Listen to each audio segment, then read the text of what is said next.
اعوذ باللہ من الشیطان اللعین الرجیم بسم اللہ الرحمن الرحیم الحمد للہ وکفا وسلام علی عبادہ الذین اصطفیٰ. درود بھیجی محمد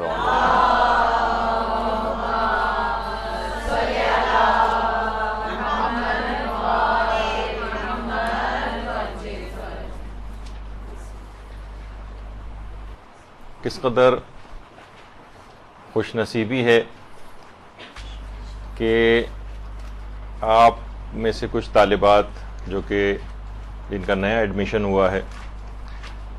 اس دن سے کس قدر قریب یہ دن واقع ہوا ہے کہ جس میں ولادت باسعادت حضرت رسول خدا صلی اللہ علیہ وآلہ وسلم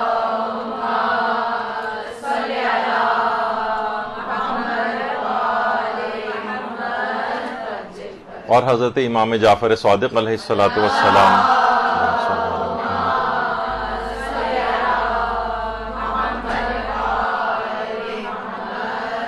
واقع ہو رہی ہے. یعنی ایک طرف تو شہر علم کی ولادت ہے اور دوسری طرف اس عظیم شخصیت کی ولادت ہے کہ جو پورے کے پورا فقہ جعفری جن کے نام سے موسوم ہو گیا ہے، اور دونوں علم اور فضل کے اعتبار سے کس قدر نورانی شخصیات ہیں. تو ان کا توسل کرتے ہوئے آج اس درس کا آغاز ہم کر رہے ہیں، اور انشاءاللہ تعلیم دین کے سلسلے میں آگے چل کر بھی یہ نورانیت برقرار رہے گی. طالب علم اپنے اندر نورانیت کیسے پیدا کرے؟ دیکھیے، علم تو حاصل ہوتا چلا جائے گا،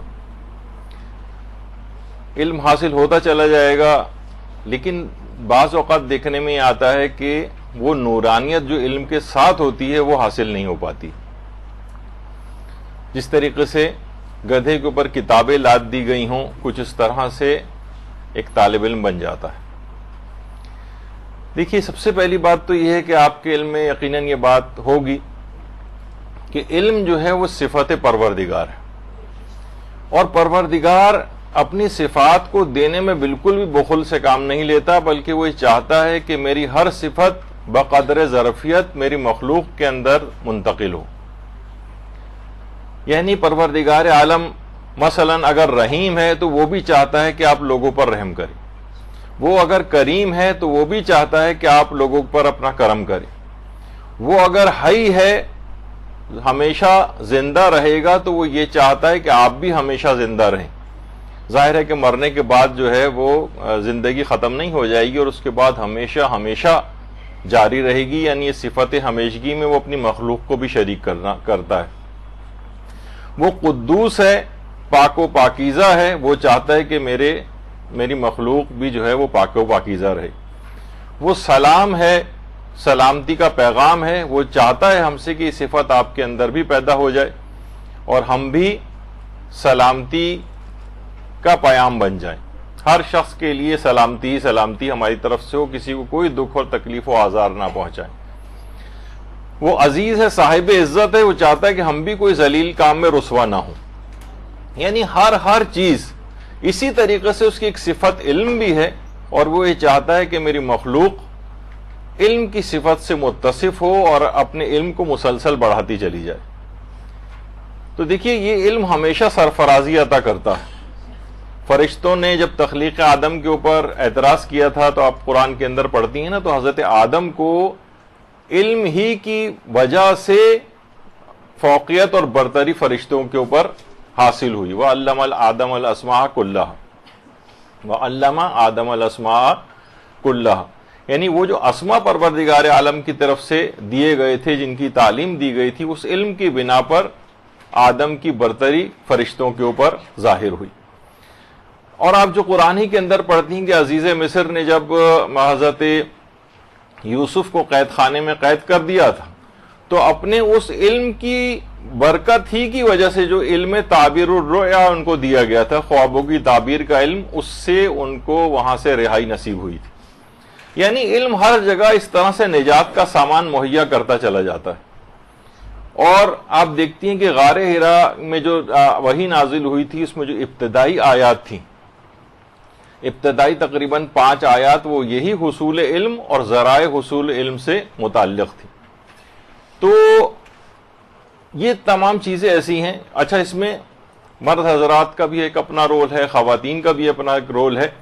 خواتین البتہ اپنی فعالیت کا ادراک کریں کہ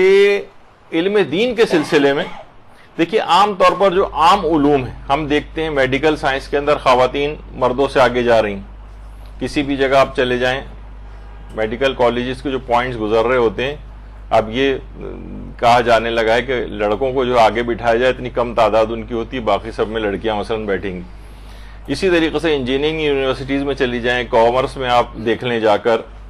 بزنس ایڈمنسٹریشن اور جتنے بھی شعبہ ہے زندگی, ہر جگہ خواتین چھاتی چلی جا رہی ہیں. اخبارات میں آپ دیکھتی ہیں پوزیشن ہولڈرز کی جتنی تصویریں آتی ہیں اس میں زیادہ تر سب خواتین ہوتی ہیں. پھر کیا وجہ ہے کہ علم دین میں خواتین پیچھے جا رہی ہیں؟ یہ آپ دیکھ لیں کہ بہرحال اگر ایک سرسری مطالعہ کریں تو خاص حد سے زیادہ خواتین آگے نہیں ہیں, لیکن وہ اس میں تقریباً مردوں کا اس طرح سے شعبہ ہے. حالانکہ پوٹینشیل آپ کے اندر بہت زیادہ ہے. وہ جو میں اکثر, کیونکہ یہ تقریباً 19 سال ماشاءاللہ سے مدرسے کو ہو گئے ہیں جو اس طرح سے ٹینیور اسٹارٹ اس کا جو ہوتا ہے اور سیشن اسٹارٹ ہوتا ہے, تو اس میں ابتدائی طور پر پہلی کلاس مجھے اور سر وسیم ہم کو لینا پڑتی. تو ہم تقریباً 19 سال سے یہ اسی متعلق بات کرتے آ رہے ہیں, اور اس میں کبھی کبھار میں نے یہ واقعہ بھی سنا ہے جو عالم بعمل شیخ محسن علی نجفی صاحب قبلہ فرماتے ہیں. وہ فرماتے ہیں کہ 2 کمزوریاں خواتین کی ایسی ہیں جو تبلیغ دین میں ان کی خوبیاں بن سکتی ہیں. میں نے اس دفعہ پہلے بھی سنائی تھی یہ بات ان کی, بہت کیونکہ ہے بہت اہم بات. تو پہلی خامی بظاہر دنیاوی ہے کہ بولتی بہت ہے. اچھا جب بولتی بہت ہیں تو ظاہر ہے کہ اس تبلیغات کے اندر بولنا ہی پڑتا ہے. خاموش رہنے والا آدمی کیا تبلیغ کرے گا؟ تو یہ بظاہر دنیاوی ایک لحاظ سے خامی ہے ان کی, لیکن تبلیغات کے اندر یہ خوبی بن جاتی. دوسری کہتے ہیں دنیاوی خامی ہے کہ پیٹ کی بہت ہلکی ہوتی. لائٹر ٹون میں انہوں نے بہرحال بات کی تھی, یعنی آج ادھر ایک بات پتہ چلے اور پورے معاشرے کے اندر وہ پھر ٹیلی کاسٹ ہو جاتی. تو کہتے ہیں تبلیغات میں یہی ہے کہ ادھر آپ کے پاس علم آئے اور اس کو پوری دنیا کے اندر آپ ہر جگہ جتنا بھی ہو سکے جو ہے اس کو پھیلا دیں. تو بہرحال یہ جو ہے یہ خصوصیت ہے. تو یہ دونوں چیزوں کو آپ دین کے اندر استعمال کر سکتی ہیں, اور یہی وجہ ہے کہ استاد محسن قرائتی فرماتے ہیں کہ یہ بھی لائٹر ٹون میں بات ہے, اس کو کوئی بہت ویسے سیریس نہ لے. وہ فرماتے ہیں کہ خواتین کو دین سکھا دو ورنہ یہ اپنا بنا لیں گی, یہ نیا بنا لیں گی خود ہی, یعنی اس سے پہلے کہ خود بنائیں ان کو پہلے دین سکھا دو. تو خواتین کی آپ دیکھتی ہیں گھروں کے اندر بھی کس طرح سے ایک خواتین کی ایک الگ فقہ چل رہی ہوتی ہے جو کہ اسلام سے ہٹ کر بھی ہوتی ہے بعض اوقات. تو اب دیکھیے مسئلہ کیا ہے کہ علم تو حاصل ہوتا چلا جائے گا, علم حاصل ہوتا چلا جائے گا, لیکن اس علم کے اندر جو نورانیت ہے اس کو کیسے حاصل کیا جائے؟ دیکھیے علم تو ایٹم بم بنانے والوں کے پاس بھی تھا, تو نقصان پہنچانے والا علم یا بے فائدہ علم حاصل نہیں کرنا ہے, بلکہ جو فائدے مند علم ہے اس سے جو نورانیت ہے وہ حاصل کرنی. تو اب سب سے پہلی جو چیز ہے کہ جس سے نورانیت حاصل ہو سکتی ہے, جو کہ سراپا نور ہے, وہ ہے کہ طالب علم کو مستقل بنیاد پر اور روزانہ تلاوت قرآن انجام دینی چاہیے. ورنہ یعنی قرآن کو چھوڑ کر کون سی نورانیت آئے گی اس میں؟ سب سے پہلی چیز ہے تلاوت قرآن. اچھا تلاوت قرآن, کتنی تلاوت قرآن روزانہ کی جائے, کتنی؟ دیکھیے ابتدائی طور پر اگر کوئی شخص تلاوت قرآن کا عادی نہیں تو بہرحال ہم اس کو یہ کہیں گے کہ وہ 40 آیات سے ابتدا کرے, 40 آیات قرآنی کم سے کم روزانہ اس کی تلاوت کرے. اس سے اس کے اندر ایک نورانیت پیدا ہوگی. تلاوت قرآن کیے بغیر کوئی طالب علم کبھی کسی مقام پر نہیں پہنچ سکتا. تو اس میں ترقی کر کے کچھ دن کے بعد وہ کوشش کرے کہ آدھا پارا, اور اگر محنت کر کے چاہے وہ ڈیوائیڈڈ اس کے اندر کیوں نہ ہو کہ 2 پیجز کسی وقت پڑھ لیے, ہر ایک 2-1.5 گھنٹے کے بعد, یا کسی بھی طور پہ اپنے دن میں ٹائمنگز اگر سیٹ کر لیے جائیں, تو اگر ایک پارا روزانہ پر لے جائے اس کو, تو آپ یقین کیجئے شروع میں شاید آپ کو بہت زیادہ لگے گا، اور ایک پارہ ہم روزانہ کیسے پڑھیں گے، نہیں، بہت ہی آسان ہو جائے گا آپ کے لیے. اور کوشش کر کے دیکھیں، ایک پارے کی تلاوت کرتے کرتے اگر آپ اس پہ پہنچ گئیں کہ اور ایک سال بھی نہیں گزرنے پائے گا کہ آپ کو اپنے اندر بہت روحانی تبدیلی نظر آئے گی. ایک واقعاً ایک نورانیت آپ کو خود محسوس ہوگی، ایک آپ کو احساس ہوگا کہ ہاں میرے پاس کوئی ایک ایسی چیز حاصل ہو گئی ہے کہ جو کہ اس سے پہلے نہیں تھی. تو دیکھیں چیز ہی ایسی، کلام خدا کے اندر اتنی نورانیت ہے. ایک تو وہ نورانیت ہے جو کہ ویسے ہمیں محسوس ہوتی ہے، اور ایک ہے ظاہری نورانیت بھی ہوتی. کاظم ساروقی، کربلائی کاظم ساروقی، ان کا ہم کئی دفعہ اپنے جو لیکچرز یہاں پر ہوتے ہیں اس میں ان کا بہت تفصیل سے ذکر بھی کیا ہے. ایک ڈیڑھ گھنٹے کی کلاس بھی ان کے حالات کے اوپر ہوئی ہے. کربلائی کاظم ساروقی جو تھے یہ بالکل ان پڑھ تھے، اور یہ قرآنی معجزہ ہے. صرف ایک شخص کے جو کہ حروف کو بھی نہیں جانتا تھا، یعنی اس کو یہ بھی نہیں پتا کہ الف کیا ہوتی ہے اور بے کیا ہوتی ہے اور تے کیا ہوتی ہے، وہ ایک رات کے اندر بلکہ ایک لہجے میں حافظ قرآن بن گیا. کربلائی کاظم ساروقی، ساروق میں ان کی قبر بھی ہے. یہ بالکل ان پڑھ تھے. اچھا، بڑے بڑے علماء اور مجتہدین نے ان کا امتحان لیا تھا، لیکن جو مجھے بات اصل میں کیوں یہ کیسے بنے، کیا ہوا، ایک پورا زبردست واقعہ ہے، بہت دلچسپ، کہ ان کو کے اوپر یہ ان کو سعادت کیسے نصیب ہوئی. ایک رات تو کیا، ایک لہجے میں حافظ قرآن ہو گئے تھے، اور کسی طرح سے بھی ان سے قرآن پوچھا جاتا تھا. حتیٰ کہ لوگ حیران تھے کہ بہت سے علماء نے ان کا اس طرح سے بھی امتحان لیا کہ عربی میں کی کوئی بھی عبارتیں لکھی، احادیث لکھی، عام الفاظ عربی کے کلمات لکھے، اسی میں ہی کچھ ٹکڑے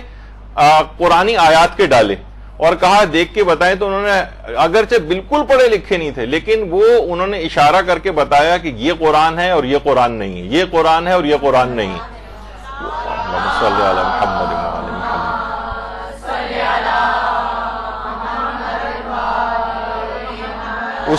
اس کی وجہ کیا تھی؟ وہ کہنے لگے کہ مجھے پڑھنا نہیں آتا، لیکن یہ کلمات نورانی شکل میں مجھے نظر آ رہے ہیں. اس میں قرآن کی ایک الگ ایک نورانیت، ظاہری نورانیت بھی ہے اور ایک باطنی نورانیت بھی ہے، جو کہ ہمیں اس کی تلاوت سے اور اس کے اوپر عمل سے جو ہے وہ بعد میں اس کا خود احساس ہوتا ہے. تو کربلائی کاظم ساروقی، بہرحال ساروق میں ان کی قبر مبارک بھی ہے، اور وہیں پر ہی باقاعدہ ان کی قبر کے ساتھ ہی لوگ بیٹھ کے تلاوت قرآن بھی کرتے ہیں. واقعتاً ایک قرآنی معجزہ ہے. تو اس میں جو میں بہرحال جو ایک بات جس سے میں جو چیز پیش کرنا چاہ رہا تھا آپ کے سامنے، وہ ایک نورانیت ہے ان کے، یعنی خود قرآن ایک بظاہر نور بھی ہے اور بباطن بھی نور ہے. تو اس کی تلاوت مستقل کرنے والا اس کے اندر خود بخود ایک نورانیت آتی جاتی ہے. تو طالب علم اس سے اپنے آپ کو بری الذمہ نہیں کر سکتا کہ میں تو بھی پڑھ رہا ہوں تو مجھے تلاوت قرآن کا مجھے ٹائم نہیں ملتا ہے. نہیں، ایسا نہیں ہونا چاہیے. اور جن افراد نے بھی، حتیٰ کہ جن خواتین نے بھی اپنا ارتباط قرآن سے بڑھایا، وہ اتنے بڑے مقامات پہ فائز ہو گئیں کہ ہم ہزار 1200 سال کے بعد بھی آج ان کا تذکرہ کر رہے ہیں. سیدہ نفیسہ، مصر کی خاتون، ان کا بھی کئی دفعہ اس سے پہلے بھی تذکرہ آ چکا ہے. حضرت امام حسن علیہ السلام کی نسل سے ہیں.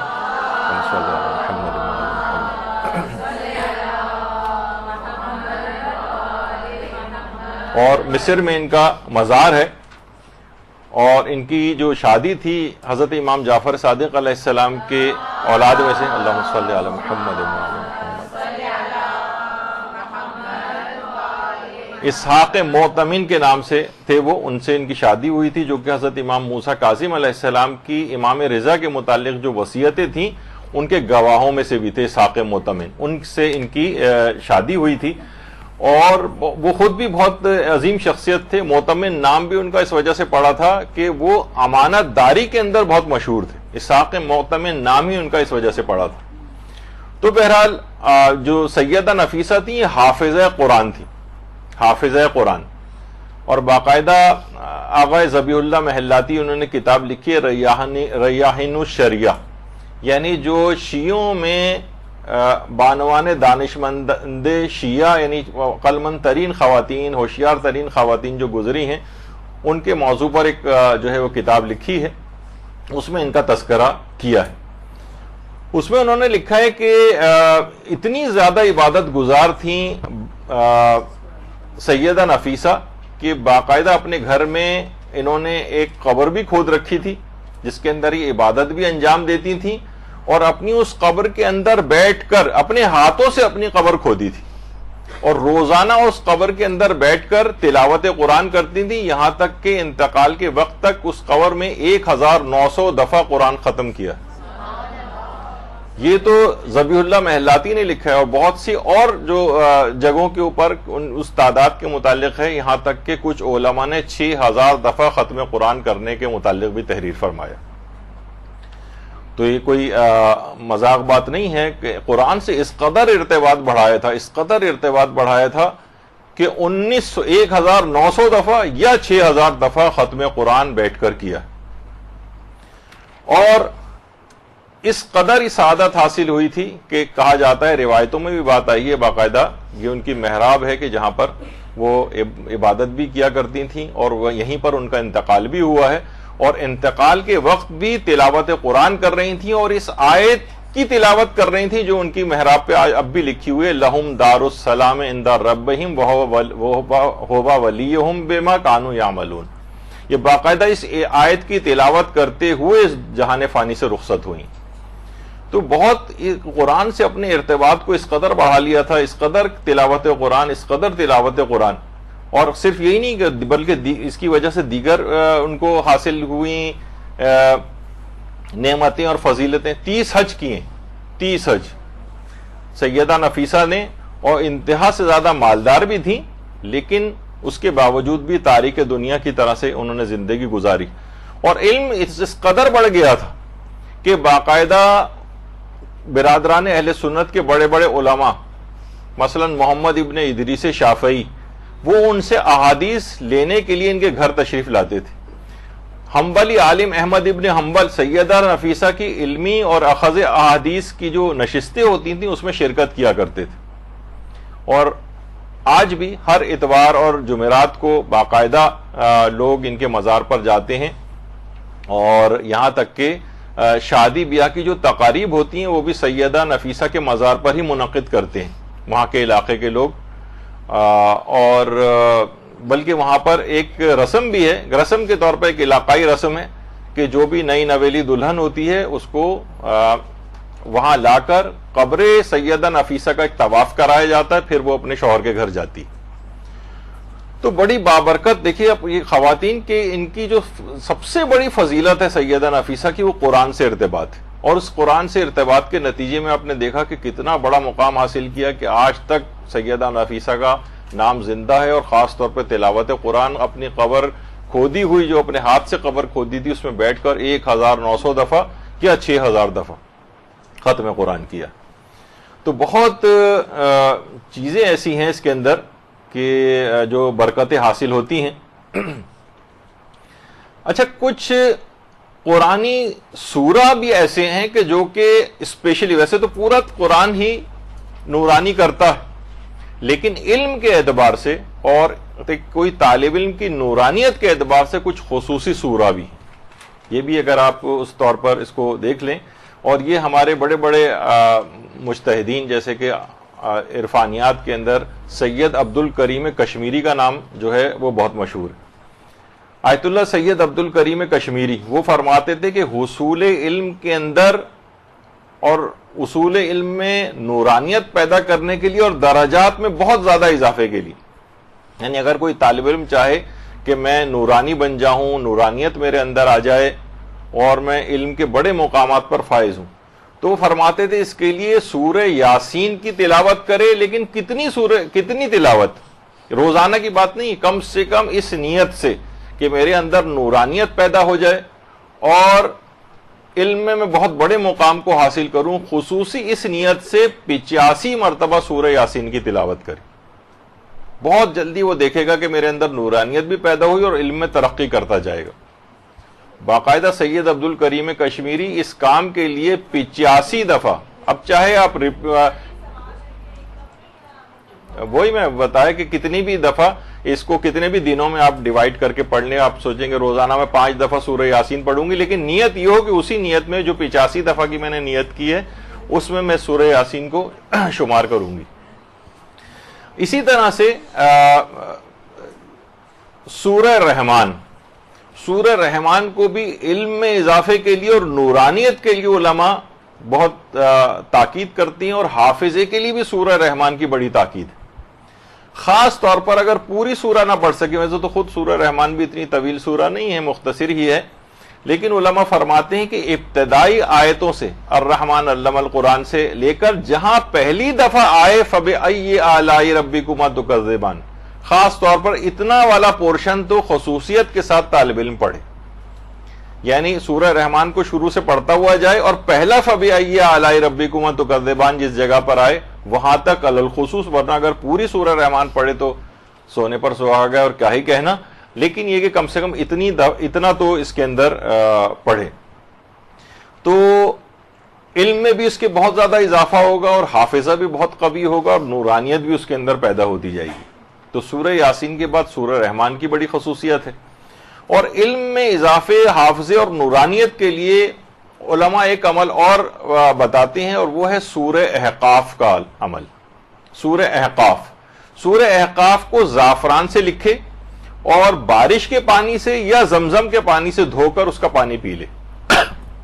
یہ نورانیت پیدا کرنے کے لیے، حافظہ پیدا کرنے کے لیے، علم میں اضافے کے لیے بڑا مجرب عمل سمجھا گیا. سورہ احقاف کو زعفران سے کسی برتن وغیرہ کے اوپر لکھیں یا کسی بھی چیز کے اوپر، اور پھر اس کے بعد اس کو دھو کر زمزم سے دھوئیں یا بارش کے پانی سے دھو کر اس کا پانی پی لیا جائے. عام پین وغیرہ کی انک کی سیاہی اس کو استعمال نہیں کی جائے، ظاہر ہے اس میں تو ذرا ٹاکسک مٹیریل وغیرہ سا ہوتا ہے، لیکن زعفران کے اندر ایسا نہیں ہے. باقاعدہ زعفران کو بھر کے فاؤنٹین پین میں اس کی انک کے طور پر بھر کے اور اس کو لکھ کر اور اس کے بعد پھر اس کو دھو کر اس کا پانی پی لیا جائے. تو یہ سورہ احقاف کی بڑی اس سلسلے میں تاکید ہے. بلکہ بچپن سے ہی اگر والدین ہوشیار ہوں اور اتنا علم رکھتے ہوں تو بچپن سے ہی، بلکہ نوزائیدہ بچے کے متعلق یہ بات لکھی گئی.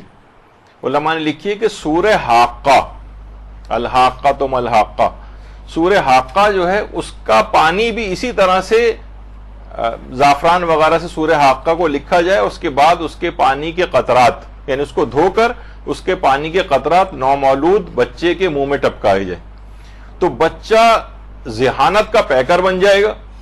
یعنی ہوشیار اور ذہانتوں کا پیکر ہوگا، بلند علمی مقام حاصل کرے گا اور شر شیطان سے پوری زندگی محفوظ رہے گا.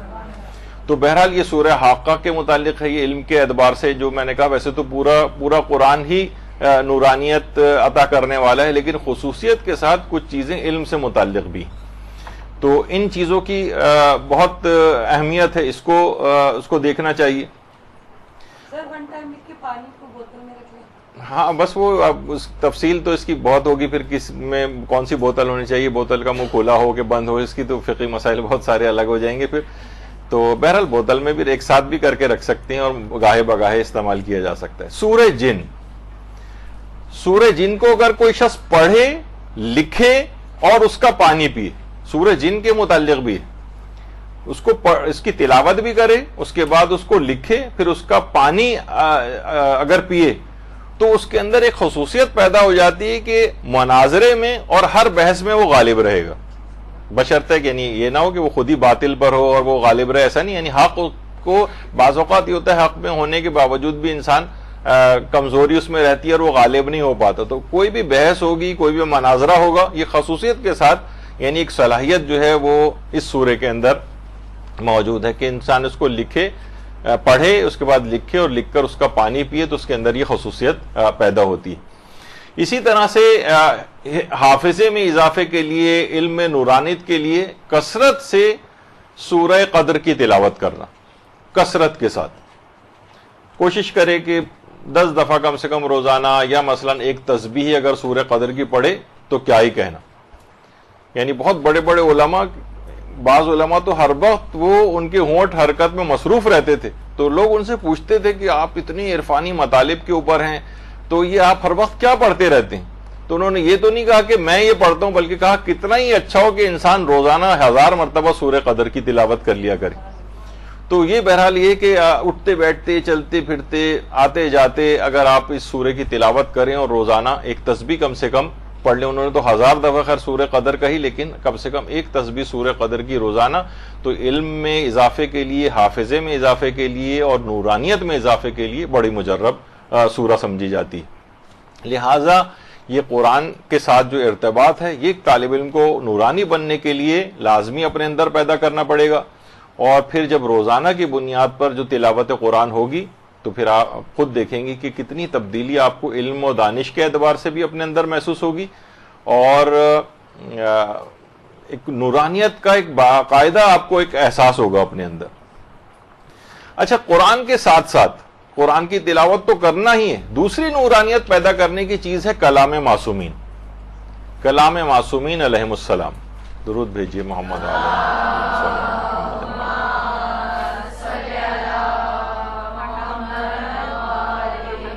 جو کتابیں جس میں احادیث مبارکہ لکھی ہوتی ہیں یہ بھی گھروں کے اندر ہونی چاہیے. لوگ عام طور پر کوئی مرحوم انتقال کرتے ہیں تو ان کی کتابیں بوجھ سمجھتے ہوئے لا کر مدارس میں ادھر ادھر دینے کی کوشش کرتے ہیں. مرحوم کی کتابیں تھیں, اچھا ہے کسی جگہ کام آ جائیں گی, یعنی اپنے گھر میں میراث کے طور پر نہیں رکھتے ہیں ان کو, بلکہ ڈمپ کر دیتے ہیں. سوچتے ہیں کس طرح سے معاذ اللہ, یعنی اچھے الفاظ نہیں, کچرے کو جو ہے گھر سے باہر نکالا جائے. تو تقریباً یعنی اسٹائل اسی طرح سے ہوتا ہے. تو احادیث مبارکہ, کلام معصومین, ان کی کتابیں یہ خود گھر میں فقط رکھی بھی رہیں اگر, یعنی ویسے تو تلاوت کرنی ہے ان کی, ان کو پڑھنا ہے, ان کو حفظ کرنا ہے, تاکہ عام زندگی میں جب بھی کبھی اس قسم کے مواقع پیش آتے ہیں تو آپ کو وہ احادیث مبارکہ یاد آتی ہیں, آپ کے اندر موجود ہوتا ہے ان کا پیغام, وہ آپ کو روکتی ہیں گناہوں سے, وہ آپ کو مختلف زندگی کے مراحل کے اوپر جب ڈیسیجنز لینے ہوتے ہیں اس وقت وہ مدد کرتی ہیں کہ آپ کو کب تحمل دکھانا ہے, کب بردباری دکھانی ہے, کب آپ کو عمل کون سا کرنا ہے. یہ جو آپ کے اندر آپ ہو سکتا ہے اس وقت ذاتی طور پر آپ کو پوچھا جائے تو آپ حدیث بتا بھی نہیں سکیں, لیکن اس کا پیغام آپ کے اندر موجود ہوتا ہے جو آپ کو اس کے مطابق عمل کرواتا ہے جو اس وقت کی ضرورت ہوتی. تو بہرحال اس طرح سے ان کے اندر ایک نورانیت ہے. ان کتابوں کی جو تحریر جو نظر آ رہی اس کے اندر ایک نورانیت ہوتی, بلکہ ان کے اندر شفا بھی ہوتی. ہمارے ہاں دیکھیں چیزوں کو اس طرح سے لیا نہیں جاتا ہے. مثلا آیت اللہ شبیری زنجانی موجودہ زندہ مراجع میں سے ایک, شبیری زنجانی خود فرماتے ہیں کہ شیخ عباس قمی جو صاحب مفاتیح الجنان تھے, جو آپ کے گھر میں جن کی کتابیں اتنی موجود ہوں گی اور خاص طور پہ مفاتیح, تو شیخ عباس قمی کے متعلق آیت اللہ شبیری زنجانی فرماتے ہیں کہ جب میں نے اپنی حوزوی تعلیم شروع کی تھی اس وقت شیخ عباس قمی انتقال کر گئے تھے, یعنی میں نے ان کا زمانہ تو نہیں پایا, البتہ ان کے بیٹے تھے حاج علی میرزا, یہ ان کے بیٹے شیخ عباس قمی کے, ان سے ان کی دوستی تھی آیت اللہ شبیری زنجانی کی. اچھا, بہت سارے بیٹے بالکل, اب تو خیر ان کے بیٹوں میں سے کوئی بھی زندہ نہیں بچا ہے. شیخ عباس قمی کے تمام بیٹے بھی انتقال کر گئے ہیں, اور محسن محدث زادہ قمی یہ بالکل آخری جن کا انتقال ہوا ہے, محسن محدث زادہ, یہ بھی شیخ عباس قمی کے بیٹے تھے, یہ بھی کچھ عرصے پہلے جو ہے وہ انتقال کر چکے. بلکہ ایک دفعہ میں خود قوم گیا تھا تو جو میرے ساتھ میرے دوست تھے, انہوں نے جو قوم میں تعلیم حاصل کر رہے ہیں, انہوں نے خود بتایا کہ دیکھیں وہ محدث زادہ محسن محدث زادہ جا رہے ہیں جو شیخ عباس قمی کے بیٹے. تو بہرحال اپنی آنکھوں سے ان کی بھی میں نے زیارت کی تھی. تو بہرحال حاج مرزا علی کے متعلق آیت اللہ شبیری زنجانی نے بتایا کہ ان کے بیٹے نے مجھے یہ بات بتائی تھی, اور وہ گئے تھے اور شہید ثانی شیخ زین الدین ان کی ایک تحریر لے کر آئے. یہ شیخ زین الدین کی ہاتھ کی تحریر, اور وہ حاج علی مرزا جو تھے یہ شہید ثانی کی اس تحریر کو لے کے آیت اللہ شبیری زنجانی کو دکھانے کے لیے لے کے. میں ایک دفعہ ایک کتاب کے سلسلے میں ان کے پاس گیا تھا, حاج مرزا علی مرزا کے پاس جو شیخ عباس قمی کے بیٹے تھے, تو یہ ایک تحریر لے کر آئے وہ, اور انہوں نے ایک واقعہ بھی بتایا. اچھا, میں بتا دوں پہلے کہ شہید ثانی کی جن کا بھی تذکرہ ہو رہا ہے, جن کی کتاب شرح لمع بہت مشہور ہے. کتاب لمع جو تھی وہ تو شہید اول نے لکھی تھی, محمد ابن جمال الدین مکی, لیکن شیخ زین الدین جو شہید ثانی تھے, یعنی شہید اول کو بھی شہید کیا گیا تھا اس کتاب لکھنے کی وجہ سے, اور شہید ثانی شرح لمع انہوں نے تحریر کی, وہ بھی شہید کر دیے گئے تھے بعد میں. تو شبیری زنجانی یہ بات فرماتے ہیں کہ حاج علی مرزا نے مجھے یہ بات بتائی کہ میرے والد شیخ عباس قمی، ان کے ہاتھ پر انگلی پر ایک پھوڑا نکل آیا تھا، ایک دانہ، لیکن اس قدر تکلیف تھی، اس قدر شیخ عباس قمی کی تکلیف تھی کہ 3 دن تک میرے والد نے قلم ہاتھ میں نہیں پکڑ سکے تھے، اور یہ بات ایک قیامت سے کم نہیں تھی میرے والد کے لیے، کیونکہ وہ دائم الکتابت، یعنی ہر وقت لکھتے رہتے تھے، دائمی طور پر لکھتے رہتے تھے۔ 3 دن تک جو آدمی اس قدر تحریر کرنے کا عادی ہو اور وہ قلم تک نہ پکڑ سکے تکلیف کی وجہ سے، کہتے تھے کہ اتنی زیادہ تکلیف تھی شیخ عباس قمی کو کہ ابا کا اگر کونا بھی ہاتھ پہ چھو جاتا تھا تو درد سے چیخ نکل جاتی تھی ان کی، اور وضو کرنے میں بھی حد سے زیادہ تکلیف ان کے ہاتھ کو جو ہے وہ پہنچ رہی تھی۔ تو میرے والد نے، شیخ عباس قمی نے کہا کہ جاؤ شہید ثانی کی وہ تحریر لے کر آؤ۔ شہید ثانی کی تحریر کو لایا گیا اور کہا کہ میں تبرک اور شفا کی نیت سے اس تحریر کے اوپر ہاتھ پھیرتا ہوں۔ انہوں نے اسی وقت کہہ رہے میرے والد نے شہید ثانی کی اس تحریر، جو یہ والی تحریر، یعنی یہ جس کا عکس آپ کے سامنے، اس کے اوپر انہوں نے ہاتھ پھیرا اور کہہ رہے ہیں اسی وقت درد بالکل غائب ہو گیا اور مکمل شفا یابی نصیب ہو گئی۔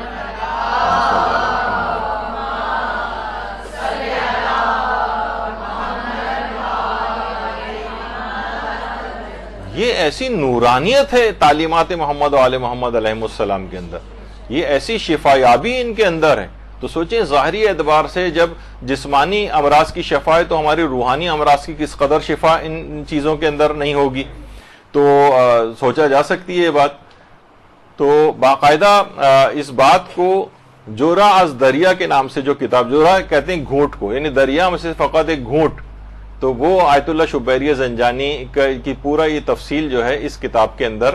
جو لکھی گئی ہے، اس کے اندر یہ بات موجود ہے، پورا واقعہ۔ اور شیخ عباس قمی کے اندر ایک بات اور بھی تھی، یہ تو شہید ثانی والی بات، ان کی زوجہ یہ فرماتی تھی کہ شیخ عباس قمی کبھی بیمار ہوتے تھے اور دوا گھر میں موجود نہیں ہوتی تھی، یا دوا اگر موجود بھی ہوتی تھی تو بھی اگر مثلا اس کو ہلانے کی ضرورت پیش آتی تھی تو وہ مثلا دوائی ان کو دی گئی، اور اب دوا کو ہلانے کے لیے چمچی کی ضرورت ہوتی ہے تو اپنی زوجہ سے کہتے تھے اس چمچی کو لانے کی ضرورت نہیں ہے، اسپون کو لانے کی ضرورت نہیں ہے، یہ جو میرے ہاتھ کی انگلیاں اس سے میں نے ہزاروں احادیث معصومین لکھی، اور وہ اس کے اندر گلاس میں ڈال کر ہلاتے تھے اور شفا کی نیت سے اس کو پی جایا کرتے تھے اور اسی سے شفا مل جاتی تھی۔ تو یہ احادیث مبارکہ، یہ قرآنی آیات، یہ ایک ایسی نورانیت رکھتی ہیں، ایسی شفا یابی رکھتی ہیں کہ ظاہری اور باطنی تمام امراض کی شفا اس کے اندر موجود ہوتی ہے۔ تو انسان چاہے تو اپنے آپ کو ان کے ذریعے نورانی کر سکتا ہے، تلاوت قرآن کے ذریعے نورانی کیجیے، احادیث معصومین کو یاد کر کر کے اپنے آپ کو نورانی بنائیے۔ کوئی ایسا موقع پیش آ جائے تو آپ کی زبان پر اس موقع سے متعلق احادیث مبارکہ آپ کو یاد ہو، آپ کی رہنمائی کرنے کے لحاظ سے بھی ہو، اور دوسروں کے لحاظ سے ان تعلیمات کو پیش کرنے کی صلاحیت بھی ہونی چاہیے۔ یعنی ایسا نہ ہو کہ بس آپ نے یاد کر کے رکھا ہوا ہے، کبھی زبان پہ آتی نہیں، کیونکہ خواتین اور عام طور پر عام زندگی میں دیکھتے ہیں لوگ اوائڈ کرتے ہیں احادیث کو ذکر کرنا، امام زمانہ علیہ السلام کا ذکر کرنا عمومی زندگی میں لوگوں کے نظر نہیں آتا۔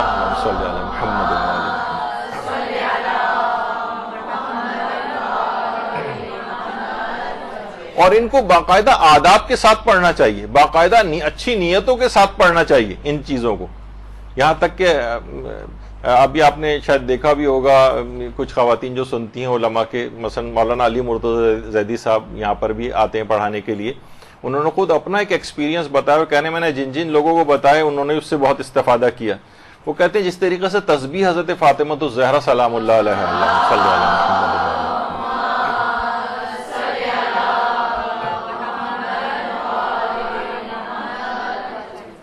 پہلی تو چیز یہ ہے کہ تسبیح کو ہمیشہ اچھے طریقے سے ہی پڑھنا چاہیے، اس کو صحیح الفاظ کے ساتھ پڑھنا چاہیے، جتنی تیزی کے ساتھ ہم پڑھتے ہیں اس میں صحیح الفاظ اور مخرج بھی صحیح طور پر ادا نہیں ہوتے ہیں۔ اللہ اکبر اللہ اکبر اللہ اکبر یہ اس طرح سے پڑھ رہے ہیں، سبحان اللہ سبحان اللہ سبحان اللہ پڑھ رہے ہیں، یعنی بالکل اس میں جو صحیح تلفظ ہے تو شاید اس وجہ سے بھی اس کے اتنے اثرات نہیں ہوتے ہوں، کیونکہ آپ نے ان کلمات کو اس طرح سے کہا ہی نہیں جس طرح جو حق ہے ان کو کہنے کا صحیح طور پر ادا ہونا چاہیے۔ لیکن وہ فرماتے ہیں کہ دیکھیے اگر آپ نیت کریں کہ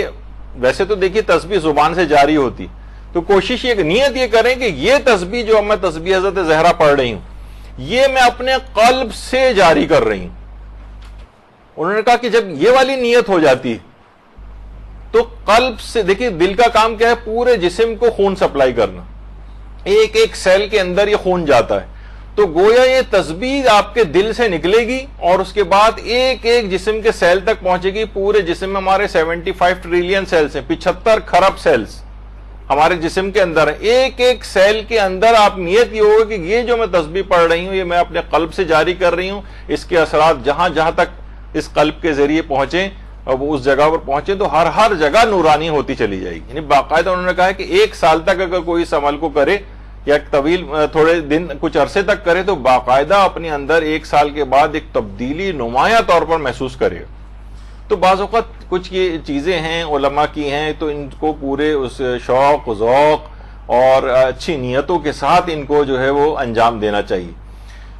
تو مکمل نور، ہماری گفتگو بھی یہی ہے کہ نورانیت آ جائے تو یہ نور پورے دل سے نکل کر تمام اعضاء و جوارح کے اندر پھیل جائے گا، 75 خرب سیلز کے اندر پہنچ جائے گا۔ تو یہ باقاعدہ اس نیت کے ساتھ اس کو جو ہے وہ پڑھا جائے۔ اور علماء کی تو دیکھیے ہم تو عام طور پہ کیا کرتے ہیں، ایک دوسرے کو گفٹس وغیرہ بھی دیتے ہیں، ایک سالگرہ ہو رہی ہے تو اپنا صرف فقط مادی چیزوں کے اوپر تحفہ دینے کے لیے ہوتا ہے۔ کتنے بڑے بڑے ہمارے علماء ہیں، لوگ ان سے آ کر بعض اوقات کہتے تھے آٹوگراف دے دیں، یا مثلا ان سے کہتے کوئی تحفہ اگر کوئی مانگتا تھا، مثلا آیت اللہ شیخ علی فلسفی، یہ اتنے بڑے عالم گزرے ہیں کہ آیت اللہ خوئی کے متعلق کہا جاتا ہے کہ صرف اپنی پوری زندگی میں 2 یا 3 افراد کو انہوں نے اجازہ اجتہاد دیا۔ آیت اللہ سیستانی ایک ہے اس کے اندر، اور دوسرے ایک آیت اللہ تقی طباطبائی قومی تھی، اور اس کے علاوہ تیسرے شیخ علی فلسفی، یعنی ان کو آیت اللہ خوئی نے اجازہ اجتہاد دیا تھا۔ بہت بڑی بات شمار ہوتی ہے کہ آیت اللہ خوئی جیسا فقیہ جو ہے کسی کو اجازہ اجتہاد دے۔ ان سے کوئی مانگتا تھا کوئی تحفہ تو کہتے تھے لاؤ کاغذ، اور اس کے اوپر احادیث مبارکہ تحریر کر کے دیتے تھے بطور تحفہ۔ تو ہمارے ہاں تو عام طور پر یہ چیز نہیں، کیونکہ یہ نورانیت پیدا کرنے والی چیزیں، تو کوشش کریں کہ دوسری چیز یہ ہوگی کہ یعنی تلاوت قرآن روزانہ اگر 1 پارے تک اس کو آپ لے جائیں کوشش کر کے، ورنہ جس قدر بھی ہو سکے تلاوت قرآن کریں روزانہ کی بنیاد پر، ناغہ نہ ہو اس کے اندر۔ اور اسی طریقے سے جو بھی آپ احادیث کی کتابیں پڑھیں اس میں باقاعدہ احادیث کو 4 5 5 10 احادیث کو روزانہ حفظ کرنے کی کوشش کریں، تاکہ آپ کے اندر اندرونی طور پر جب وہ حفظ ہو جاتی ہیں، دیکھیے تلاوت قرآن میں جو حافظ اگر کوئی باقاعدہ صحیح طور پر ہو اور تو اس کے اندر بھی ایک نورانیت پیدا ہو جاتی، یعنی صرف قرآن کا حفظ کرنا۔ آیت اللہ بہجت جو تھے وہ کہتے تھے کہ روزانہ کم سے کم 1 آیت تو ایک مومن کو روزانہ کی بنیاد پر جو ہے نا حفظ کرنی چاہیے۔ آیت اللہ خوئی جیسا مرجع اجتہاد کی کتنی زیادہ مصروفیات ہوتی ہیں، لیکن اس کے باوجود بھی آخری عمر میں انہوں نے انتقال سے کچھ عرصے پہلے تک قرآن بھی حفظ کر لیا تھا۔ تو اس میں ایج وغیرہ کا بھی کوئی دخل نہیں، کسی بھی عمر میں انسان چاہیے کہ وہ قرآنی آیات اور احادیث کو اس طرح سے حفظ کرے۔ تیسری نورانیت پیدا کرنے والی چیز جو ایک طالب علم کے اندر ہے وہ یہ کہ اگر کوشش کرے کہ وہ دائم الوضو ہو جائے۔ دائم الوضو کے معنی ہے کہ زیادہ تر اوقات میں دن میں باوضو رہے، زیادہ تر اوقات میں۔ اچھا بعض اوقات یہ ہوتا ہے کہ بہت ہی اپنے آپ کو وسواسی طور پر بھی اس طور پہ نہ ہو کہ نہ کوئی موقع ہو، کچھ ہو، ٹرین نکلی جا رہی ہو، فلائٹ چھوٹی جا رہی ہو اور وہ باتھ روم میں مثلا وضو کرنے گئے ہوں، ایسا بھی نہ ہو، یعنی جو روزانہ کے اوقات کار ہیں اس میں زیادہ تر اوقات میں باوضو رہے۔ تو یہ خود وضو کے متعلق کہا جاتا ہے، بلکہ تجدید وضو کرتا رہے۔ بعض اوقات یہ بھی ہوتا ہے الوضو علی الوضو نور علی نور، باقاعدہ حدیث کے اندر یہ بات آئی ہے، ایک نور کے اوپر دوسرا نور شمار ہوتا ہے وہ، یعنی ابھی وضو ٹوٹا بھی نہیں ہے اور دوبارہ آپ نے ایک وضو اور اگر جا کے کر لیا، مثلا وضو پہلے سے چلا آ رہا تھا، ہم نے کیا ہوا تھا مثلا آدھے گھنٹے پہلے وضو اور نماز کا وقت آ گیا تو آپ ایک اور وضو تجدیدی ایک دفعہ اور وضو کر لیں، نور علی نور ہو جائے گا۔ تو نورانیت ہے وضو کے اندر ایک۔ تو زیادہ تر اوقات میں امام خمینی کہتا ہے کہ دائم الوضو رہتے تھے، ہمیشہ دائمی طہارت کے ساتھ رہتے تھے، اور صرف یہی نہیں، دیگر علماء بھی، آیت اللہ مرشی نجفی کا بھی یہی تھا، بلکہ لوگ تو یعنی باقاعدہ ان کے وضو کو کرتے ہوئے ان کو دیکھتے تھے، ان کے وضو کا پانی وغیرہ تبرک کے طور پر لیا کرتے تھے. یعنی خود بہت اہمیت ہے اس وضو کی، اس عبادت کی، جس کو لوگ اتنے زیادہ اہمیت نہیں دیتے. تو زیادہ تر اوقات میں باوضو رہنا یہ نورانیت پیدا کرتا ہے. آیت اللہ شہید مرتضی مطہری یہ خود فرماتے تھے کہ ہم دیکھتے تھے کہ ہم اپنے والد کو کہ شاذ و نادر کوئی موقع ایسا ہوتا ہوگا جب وہ بغیر وضو کے رہتے ہوں. اپنے والد کے متعلق شہید مطہری بتاتے ہیں کہ میرے والد بہت ہی شاذ و نادر کبھی بغیر وضو سے ہوتے تھے، یعنی ہر وقت باوضو رہتے تھے. تو ظاہر اولاد نے بھی یہ چیز سیکھی، اور یہی وجہ ہے کہ شہید مطہری کی جو بیوہ ہیں، شہید مطہری تو شہید ہو گئے تھے، جو درمیان میں شہید مطہری کی زوجہ، وہ فرماتی ہیں خود ہم شہید کے متعلق میں یہ دیکھتی تھی کبھی بغیر وضو سے نہیں رہتے تھے. کبھی وضو اگر ٹوٹ جاتا تھا تو دوبارہ فوراً جا کر وضو کر لیتے. تو یہ چیز اپنے والد سے انہوں نے سیکھی ہوئی تھی. تو اس طرح سے ایک نورانیت پیدا ہوتی. کسی طور پر بھی کوشش کر کے اگر آپ دن کے زیادہ تر اوقات کے اندر باوضو رہیں. تو امام خمینی سفر میں کہیں ہوتے تھے، کسی بھی جگہ ایسے نامساعد حالات اور اس طرح سے بھی، یعنی کبھی ہر وقت کوشش کر کے وہ اپنے وضو کی تجدید کرتے رہتے تھے. تو یہ ایک مسلسل ایک نورانیت پیدا کرنے والا ایک عمل ہے. دن کے زیادہ تر اوقات میں کوشش کر کے باوضو رہیں تو یہ آپ کے اندر خود ایک نورانیت پیدا ہوتی چلی جائے گی. تھوڑا سا اپنے آپ کو امپروو کرنے کی، ظاہر ایک طالب علم تھوڑی سی محنت نہیں کرے گا، وضو کرنے میں کتنا وقت لگتا ہے، بلکہ گھر میں ایک اسپرے بوٹل ہونی چاہیے، باتھ روم جانے کی بھی ضرورت نہیں. اسپرے کیا، چہرے پر پانی ڈالا، چہرہ تک پانی پہنچا دیا، دائیں اور بائیں ہاتھ کے اوپر اسپرے کیا، اسپرے بوٹل آتی ہیں، بیڈ پہ بیٹھے بیٹھے آپ بڑے آرام سے وضو کر لیا. اس کے لیے جانے کی بھی کہیں ضرورت نہیں ہے، اور وضو کے نورانی فائدے آپ نے حاصل کر لی. تو بعض اوقات یہ ہوتا ہے نا، ہم اس وہ غلط طرح کے جو اہتمامات ہمارے ہو گئے ہیں نا، کہ پورا ایک پروٹوکول ایک چیز ہے، اور تولیے سے خشک کرنا، اور یہ تو اس سے بھی آدمی گھبراتا ہے کہ تمہیں بہت ٹائم لگے گا. تو یہ جو افراد حج اور عمرے اور زیارات پہ جاتے ہیں، وہ دیکھتے ہیں اسپرے بوٹل سے، وہ کتنی وہیں بیٹھے بیٹھے یا بس میں بیٹھے ہوئے ہیں. اب ظاہر ہے وضو کرنے کہاں جائیں گے، وہیں بیٹھے بیٹھے وضو کر لیا انہوں نے، اور مستحب نمازیں پڑھتے ہوئے جا رہے ہیں اپنی سیٹ پہ بیٹھے ہوئے. تو یہ بہت ساری چیزیں ایسی ہیں کہ جو کہ انسان کو سیکھنی چاہیے. اچھا، اب اس کے بعد یہ تو ہو گئی ایک چیز. اس کے بعد پھر ایک چیز اور بھی ہے، علماء کہتے ہیں کہ قبلہ رخ ہو کر اگر مطالعہ کریں گے تو اس کے اندر نورانیت آتی، وہ چیز بھی یاد ہوتی. مثلا تقریباً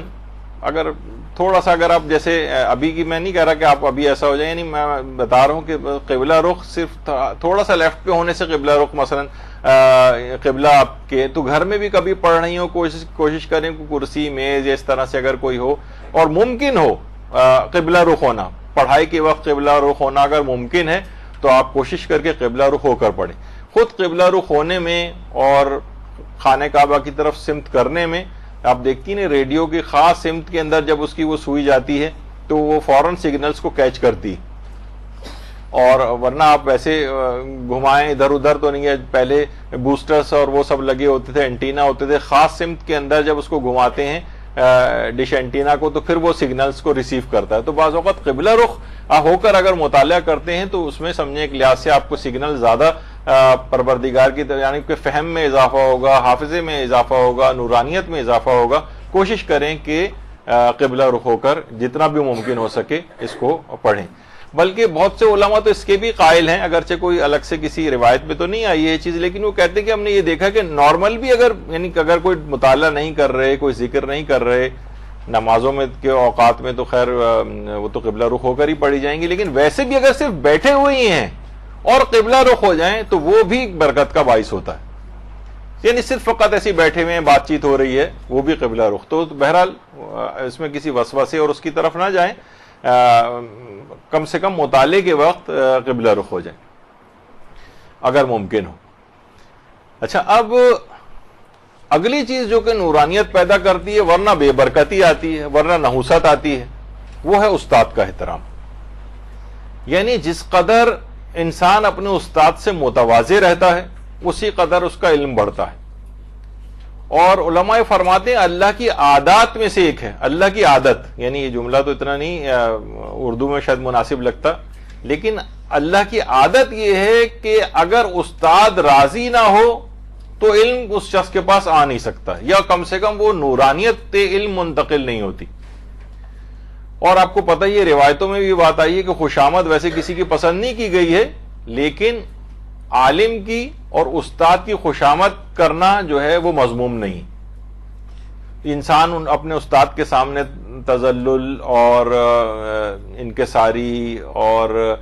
تواضع جتنی اختیار کرتا ہے اتنی ہی اس کے اندر نورانیت علم جو ہے وہ بڑھتی۔ اچھا، علماء نے ایک چیز اور بتائی، میں نے کسی روایت میں تو نہیں پڑھی لیکن اقوال علماء میں ایک چیز دیکھی،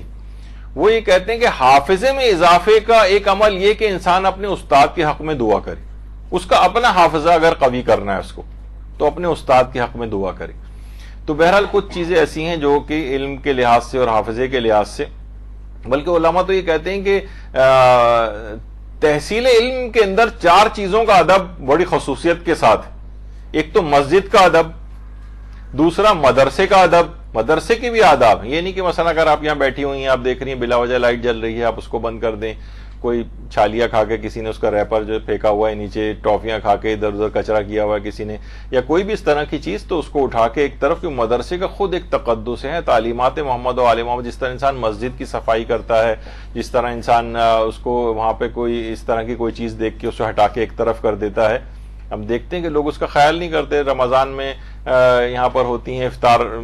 مساجد کے اندر، لوگ گٹھلیاں ہر قدم پہ ایک گٹھلی پاؤں میں چپکتی ہوئی جا رہی ہوتی ہے کھجور کی، تو یہ مناسب نہیں ہے اس طرح سے، لوگ یعنی ان کو اہمیت کا احساس ہی نہیں کہ کس جگہ کے اوپر عبادت مسجد کتنی عظیم جگہ ہے۔ تو مدرسہ بھی کسی طور پر بھی اس انداز سے کم نہیں کہ یہاں تعلیمات دی جاتی ہیں، تو انسان کو چاہیے کہ اس کا بھی ایک، تو مسجد کا 4 چیزوں کا احترام ہے، اس میں ایک مسجد کا احترام ہے، مدرسے کا احترام ہے، تیسری چیز ہے کتاب کا احترام۔ کتاب کا احترام ایسی اٹھا کے زمین کے اوپر رکھ دینا، کتاب کے اوپر مثلا کوئی بھی کھانے پلیٹ وغیرہ رکھ کے کھا رہے ہیں، یا کوئی بھی اس طرح کی چیز، ایک کتابوں کے اوپر بہت ساری چیزیں آپ اپنے چشمہ اور فلاں اور یہ وہ سب کتاب پہ اس طریقے سے کسی بھی چیز پہ رکھ دیا، نہیں، علم کو کے جو ذرائع اس طرح کے ان کا خاص احترام۔ اور چوتھی چیز احترام کی، وہ علماء یہی کہتے ہیں کہ جو علم تحصیل علم میں جن 4 چیزوں کا احترام ہے اس میں ایک ہے استاد کا احترام۔ تو بہرحال یہ چیزیں ایسی ہیں کہ ان کا خصوصیت کے ساتھ۔ اچھا، پھر ایک چیز البتہ اور بھی ہے جو عام طور پر خیال نہیں کیا جاتا، وہ ہے والدین کا زیادہ احترام اب آپ کو کرنا ہے، ان کی اطاعت آپ کو زیادہ کرنی، اس سے آپ کی ایک تو عمر میں برکت ہوگی، بلکہ کہا جاتا ہے کہ والدین کی خدمت سے عمر میں برکت ہوتی ہے اور استاد کی خدمت سے علم میں برکت ہوتی ہے۔ یعنی والدین کی انسان خدمت کرتا ہے اور ان کے حق میں دعا کر رہا ہے، ان کی کوئی کوتاہی ان سے نہ ہو جائے، تو اس سے اس کی عمر میں برکت ہوتی ہے، اور استاد کے لحاظ سے اگر یہ چیزیں ہوں تو اس کے علم میں برکت ہوتی۔ تو استاد، اچھا دیکھیے والدین کے لحاظ سے کتنے علماء ہیں ایسے ہیں جو اپنی اس عمر میں جبکہ خود بھی بزرگ ہو چکے ہیں لیکن اپنی والدہ کی مثلا اس انداز سے خدمت کر رہے ہیں، تو یہ ایک بڑی بہت برکت والی چیز ہے، اس سے خود علم میں بے تحاشا جو ہے وہ اضافہ ہوتا ہے۔ والدین بوڑھے ہو گئے، ہم دیکھتے ہیں کہ بہت سی دینی خواتین جو ہیں چیخ کے جا کے بات کرنا اپنی والدہ سے، چھوٹی چھوٹی باتوں کے اوپر چیخنا چلانا، یہ سب برکت علم وغیرہ سب نورانیت سب ایک طرف بھول جائیے اگر والدین کے ساتھ اس قسم کا سلوک کسی کا ہے۔ آپ کا سلوک پہلے سے بہتر ہو جانا چاہیے، احسانات پہلے سے زیادہ ہو جانے چاہیے، بالکل اس طریقے سے ان کے سامنے عاجزی اور انکساری اختیار کرنا، کبھی بھی بلند آواز سے ان سے بات نہ کرنا، یہ سب چیزیں اس کا اہتمام ہونا چاہیے۔ تو ہم نے یہ بھی دیکھی یہ چیز کہ والدین کا اس طرح سے اگر کوئی احترام کرتا ہے تو علم میں بھی اس کی بہت زیادہ ترقی اس کو جو ہے وہ ملتی۔ والدین اب بوڑھے ہو جاتے ہیں، بزرگ ہو جاتے ہیں، بہت سی چیزوں میں ان کو زیادہ توجہ اور محبت کی ضرورت ہوتی، تو اس طرف واقعتاً دھیان دینا چاہیے۔ ہم دیکھتے ہیں کتنے بڑے بڑے علماء، اور وہ خود جو خدمتیں کر رہے ہیں، خود علی بہجت جو آیت اللہ بہجت کے بیٹے، یہ آیت اللہ بہجت ہیں، گھر میں یہ امام خمینی کے بیٹے بھی انہی کے بال کاٹا کرتے تھے، خدمتیں کر رہے ہیں، اور ہر بس سمجھیں جس طریقے سے غلام ایک گھر کے اندر ایک موجود ہوتا ہے نا، کوئی اس طرح سے اپنے والدین کی خدمت کرنا. آیت اللہ وحید خراسانی ان کے بیٹے یعنی خود بھی وہ مجتہدین بن گئے ہیں، ان کے علماء کے بیٹے، لیکن پھر بھی اپنے والدین کی اس طرح سے جو ہے خدمت کرتے نظر آتے ہیں. ہر جگہ بالکل اس طرح کو غلام ساتھ ساتھ چل رہا ہوتا ہے. بس میں بیٹھ کے مثلا درس خارج کے لیے آیت اللہ وحید خراسانی مثلا جا رہے ہیں تو وہ ساتھ بیٹھ کے جا رہے ہیں. تو اس سے ایک نورانیت علم جو ہے وہ حاصل ہوتی. اور استاد کے احترام میں خصوصیت یہ بھی ہے، دیکھیے ایک تو یہ ہے کہ بچپن سے یہ سب چیزیں سکھانی بھی چاہیے. مثلا ہمارے یہاں بہت سے طالب علم ہیں، مثلا ایک طالب علم ہے ہمارا اس وقت جس کو ہم نے یہ سرکل کیا ہوا اس کے اندر، رضا علی کاظمی. یہ یہیں پہ بالکل جو چھوٹے بچوں کی جو کلاسز ہوتی ہے اس کے اندر یہ بچہ جو ہے وہ پڑھا کرتا تھا. اور لیکن انتہائی عاجزی انکساری، اب ماشاءاللہ یہ نجف گئے ہوئے کئی سال ہو گئے ہیں، اب باقاعدہ عشرے پڑھنا شروع ہو گیا ہے. یعنی مدرسے کی بہت ساری جو ہماری ماشاءاللہ سے معاشرے کے اندر کام کرنے والی پروڈکٹس ہیں.